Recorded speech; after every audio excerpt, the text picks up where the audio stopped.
সোমবার 1 ভাদ্র 1432, ইংরেজি 18 আগস্ট 2025 শুভ সময়গুলো জেনে নেওয়া যাক।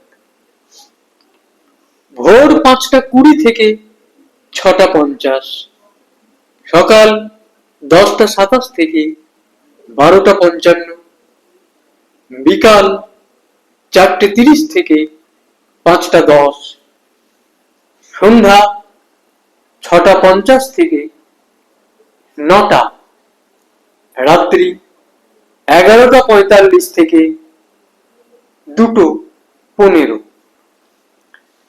দিনের ইম্পর্টেন্ট কাজগুলো এই সময়ের মধ্যে করতে পারলে অনেক বেশি ভালো ফল পাওয়া যাবে। প্রত্যেক দিনের শুভ সময়গুলো আমি 2 দিন আগেই আপলোড করে দিই YouTube channel astro guide, Facebook page কিছু কথা এবং আমার ফেসবুক আইডি শ্রী দিবাকরে।